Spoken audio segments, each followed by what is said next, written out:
Hi മേരെ പ്യാരെ ബച്ചോ സബ്കോ ആദാബ്.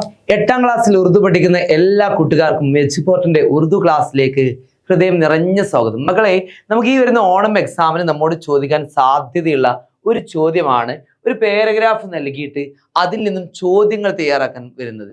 നോക്കൂ, നമുക്ക് എങ്ങനെ സിമ്പിൾ ആയിട്ട് അത്തരത്തിൽ ചോദ്യങ്ങൾ തയ്യാറാക്കാം. നമ്മൾ പഠിച്ചിട്ടുള്ള ഷഹീദ് ആസം ഭഗത് സിംഗിന്റെ ചാപ്റ്ററിൽ നിന്നുള്ള ഒരു ചെറിയൊരു പാരഗ്രാഫ് ഇവിടെ നൽകിയിട്ടുണ്ട്. देखिए, इबारत और से पढ़िए തന്നിരിക്കുന്ന പാരഗ്രാഫ് ഇബാറത്ത് और से पढ़िए ശ്രദ്ധയോടുകൂടി വായിക്കൂ. और 3 സവാലാത്ത് തയ്യാർ കീജിയെ 3 ചോദ്യങ്ങൾ തയ്യാറാക്കിയാലും. ഓക്കെ, തന്നിരിക്കുന്ന ഭാഗം ഇതാണ്. ഭഗത് സിംഗ് പഞ്ചാബ് കെ ലായിൽപൂർ ജില്ലേ में സെപ്റ്റംബർ 27 1907 ईस्वी को पैदा हुए. 1907 ഇദ്ദേഹം पैदा हुए ജനിച്ചു. ഉൻകെ വാലിദ് കിഷൻ സിംഗ്, ഇദ്ദേഹത്തിന്റെ പിതാവിന്റെ പേരെന്താണ്? കിഷൻ സിംഗ് എന്നായിരുന്നു. और ചച്ച ആസാദി കി ജംഗ് മേ ഷാമിൽ थे. അപ്പൊ ഇദ്ദേഹത്തിന്റെ പിതാവായിട്ടുള്ള കിഷൻ സിംഗും ചച്ച അദ്ദേഹത്തിന്റെ ചെറിയച്ഛനും ആസാദി കി ജംഗ് മേ സ്വാതന്ത്ര്യ സമര യുദ്ധങ്ങളിൽ എന്ത് ചെയ്തിട്ടുണ്ട്? ഷാമിൽ थे, പങ്കെടുത്തിട്ടുണ്ട്. हर एक हिंदुस्तान के दिल में शहीद आजम के नाम से वो हमेशा जिंदा रहेंगे. ഭഗത് സിംഗ് ഹർ ഏക് ഹിന്ദുസ്ഥാനി കെ ദിൽ മേ, ഓരോ ഇന്ത്യക്കാരന്റെയും ഹൃദയങ്ങളിൽ ഷഹീദ് ആസം മഹാനായിട്ടുള്ള രക്തസാക്ഷി എന്ന പേരിൽ വോ ഹമേഷ ജിന്ദാ രഹെങ്കെ, അദ്ദേഹം എപ്പോഴും എന്ത് ചെയ്യുന്നു? ജീവിച്ചിരിക്കുന്നു. നോക്കൂ, ഇത്തരത്തിൽ ഇതിൽ നിന്ന് നമുക്ക് ചോദ്യങ്ങൾ തയ്യാറാക്കാൻ വേണ്ടിയിട്ട് കുറഞ്ഞ ഇഷാരകൾ നമ്മൾ പഠിച്ചു വെച്ചിട്ടുണ്ട്, അല്ലെങ്കിൽ നമുക്ക് ഇവിടെ നൽകിയിട്ടുണ്ട്. അതിന്റെ അർത്ഥം നമ്മൾ നിർബന്ധമായിട്ടും നമ്മൾ ആദ്യം പഠിച്ചിരിക്കണം. എന്തൊക്കെയാണ് ആ ഇഷാരകൾ? ചോദ്യ പദങ്ങളാണിത്. അവ ഒന്ന് കഹാം എന്നുള്ളതാണ്. കഹാം എന്ന് പറഞ്ഞാൽ എന്താ? കഹാം നമ്മൾ പഠിക്കണം. കഹാം എവിടെ, കഹാം എവിടെ. അതുപോലെ മറ്റൊരു വേർഡാണ് കോൻ എന്നുള്ളത്. കോൻ, കോൻ എന്ന് പറഞ്ഞാൽ എന്താണ് മക്കളെ? ആര് എന്നാണ്, അല്ലേ? നമ്മൾ അറിയാം, നമുക്ക് പഠിച്ചിട്ടുണ്ട്. അതുപോലെ ക്യാ, ക്യാ എന്ന് പറഞ്ഞാൽ എന്ത് അല്ലെങ്കിൽ എന്താന്നൊക്കെയാണ് ഉദ്ദേശിക്കുന്നത്.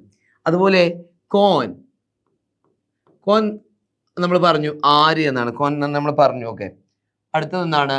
കബ്, എപ്പോൾ. കബ് എപ്പോൾ, കബ് എപ്പോൾ. അതുപോലെ കൈസെ, കൈസെ എന്ന് പറഞ്ഞാൽ എങ്ങനെ. കൈസെ എങ്ങനെ. ഇത്തരത്തിലുള്ള വാക്കുകൾ വെച്ചിട്ട് നമുക്ക് എന്ത് ചെയ്യാൻ പറ്റും? അതുപോലെ ക്യൂം, എന്തുകൊണ്ട്. ക്യൂം, ക്യൂം എന്തുകൊണ്ട്.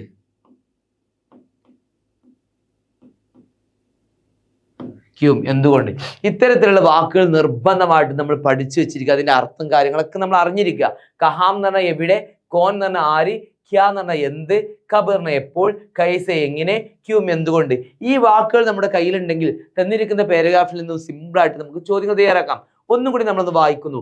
ഭഗത് സിംഗ് പഞ്ചാബ് കെ ലായിൽപൂർ ജില്ലേ में സെപ്റ്റംബർ 27 1907 ईस्वी को पैदा हुए. पैदा हुए എന്ന് പറഞ്ഞാൽ ജനിച്ചു. ഓക്കെ, അപ്പൊ ഭഗത് സിംഗ് എവിടെയാണ് ജനിച്ചത് നമുക്കറിയാം, അല്ലെ? എപ്പോഴാണ് ജനിച്ചത് നമുക്കറിയാം. അപ്പൊ നമ്മൾക്ക് ചോദ്യം തയ്യാറാക്കാം. ഭഗത് സിംഗ് എവിടെയാണ് ജനിച്ചത്? ഭഗത് സിംഗ് പഞ്ചാബ് കെ ലായിൽപൂർ ജില്ലയിൽ, അല്ലെ? പഞ്ചാബിലെ ലായിൽപൂർ ജില്ലയിൽ നിന്നാണ് ആൻസർ വരിക. അപ്പൊ ഭഗത് സിംഗ് എവിടെ എന്നുള്ളതിന്റെ വേർഡ് നമ്മൾ പഠിച്ചിട്ടുണ്ട്, കഹാം. അപ്പൊ നമ്മൾ എഴുതുന്നു ഭഗത് സിംഗ്, ഭഗത് സിംഗ്, ഭഗത് സിംഗ് കഹാം പൈദാ ഹുയി. കഹാം എവിടെയാണ്, പൈദാ ഹുയേ, പൈദാ ഹുയേ എവിടെയാണ്, പൈദാ ഹുയേ എവിടെയാണ് ജനിച്ചത്. ഭഗത് സിംഗ് കഹാം പൈദാ ഹുയേ, ഭഗത് സിംഗ് എവിടെയാണ് ജനിച്ചത്. ഇനി ഇദ്ദേഹം ജനിച്ചത് എപ്പോഴാണെന്ന് നമുക്കറിയാം. എപ്പോഴാണ്? സെപ്റ്റംബർ 27 1907 ईस्वीമാണ്. അപ്പൊ നമുക്ക് ചോദ്യം തയ്യാറാക്കാം. ഭഗത് സിംഗ് കബ് പൈദാ ഹുയി, ഭഗത് സിംഗ് എപ്പോഴാണ് ജനിച്ചത്. ഭഗത് സിംഗ് നമ്മൾ എഴുതുന്നു ഭഗത് സിംഗ്, ഭഗത് സിംഗ് എപ്പോൾ എന്നുള്ളതിന് എന്താണ് വേർഡ്? ഭഗത് സിംഗ് കബ്, ഭഗത് സിംഗ് കബ് പൈദാ ഹുയേ, ഭഗത് സിംഗ് കബ് പൈദാ ഹുയേ.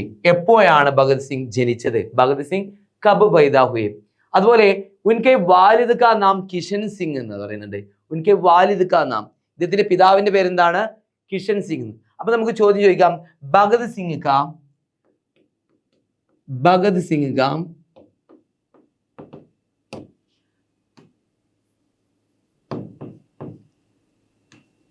वालिद का नाम क्या है? വാലിദ് കാ നാം ക്യാ ഹെ. ഭഗത് സിംഗിന്റെ വാലിദിന്റെ പേര് ക്യാ ഹെ, എന്താകുന്നു? ഓക്കെ. അതുപോലെ ഉൻകെ വാലിദ് കിഷൻ സിംഗ് और ചച്ച Azadi K Jung may Shamil थे. സ്വാതന്ത്ര്യ സമര യുദ്ധങ്ങളിലൊക്കെ പങ്കെടുത്തിരുന്നു. ഷാമിൽ थे പങ്കെടുത്തിരുന്നു. ഹർ ഏക് ഹിന്ദുസ്ഥാനി കെ ദിൽ മേ ഷഹീദ് ആസം നാം സെ വോ ഹമേഷ ജിന്ദേ രംഗെ. ഹർ ഏക് ഹിന്ദുസ്ഥാനി കെ ദിൽ മേ, ഓരോ ഇന്ത്യക്കാരന്റെയും ദിൽ മേ, ഹൃദയത്തിൽ. ഓക്കെ. കോൻ സാ നാം മേ, ഏത് പേരിലാണ്? ഓക്കെ. അല്ലെങ്കിൽ ഷഹീദ് ആസം നാം പർ കോൻ മഷൂർ ഹെ. നമുക്ക് എഴുതാം ഷഹീദ് ആസം, തയ്യാറാക്കാം. ഷഹീദ് ആസം, ഷഹീദ് ആസം, മഹാനായ രക്തസാക്ഷി അല്ലെ. ഷഹീദ് ആസം കെ നാം പർ, കെ നാം പർ എന്ന പേരിൽ, ഷഹീദ് ആസം എന്ന നാം പർ പേരിൽ, കോൻ മഷൂർ ഹെ, കോൻ മഷൂർ ഹെ, കോൻ മഷൂർ ഹെ, ആരാണ് ജീവിച്ചിരിക്കുന്നത്? ഷഹീദ് ആസം കെ നാം പർ, ഷഹീദ് ആസം എന്ന പേരിൽ, കോൻ മഷൂർ ഹെ, ആരാണ് പ്രശസ്തനായിരിക്കുന്നത്? ഷഹീദ് ആസം എന്ന പേരിൽ ആരാണ് പ്രശസ്തനായിരിക്കുന്നത്? ഇനി വേണം ചോദിക്കാം, അറിയേക്ക് ഹിന്ദുസ്ഥാനി കെ ദിൽ മേ, ഓക്കെ, കോൻ സാ നാം പർ വോ ഹമേഷ ജിന്ദാ രഹെംഗെ, ഏത് പേരിലാണ് അദ്ദേഹം ജീവിച്ചിരിക്കുന്നത്? ഇങ്ങനെ സിമ്പിളായിട്ട് നമുക്ക് ഒത്തിരി ചോദ്യങ്ങൾ തയ്യാറാക്കാൻ പറ്റും. അതിന് നമ്മൾ ആദ്യം അറിഞ്ഞിരിക്കേണ്ടത് കഹാം എവിടെ, കോൻ ആര്, ക്യാ എന്ത്, കബ് എപ്പോൾ, കൈസെ എങ്ങനെ, ക്യൂം എന്തുകൊണ്ട്. പിന്നെ തന്നിരിക്കുന്ന പാരഗ്രാഫ് കൃത്യമായിട്ട് ഒന്ന് വായിച്ചു നോക്കിയാൽ ഈ വാക്കുകൾ ഉൾപ്പെടുത്തിക്കൊണ്ട് നമുക്ക് എന്ത് ചെയ്യാൻ പറ്റും? സിമ്പിളായിട്ട് ചോദ്യങ്ങൾ തയ്യാറാക്കാൻ പറ്റും. ഇത്തരത്തിൽ ചോദ്യങ്ങൾ തയ്യാറാക്കാൻ നിർബന്ധമായിട്ടും പഠിക്കുക. ഓക്കെ, നമുക്ക് മറ്റൊരു വീഡിയോ ആയിട്ട് നമുക്ക് വീണ്ടും കാണാം. സബ്കോ ശുക്രിയ. ഉദാ ഹാഫിസ്. ബൈ.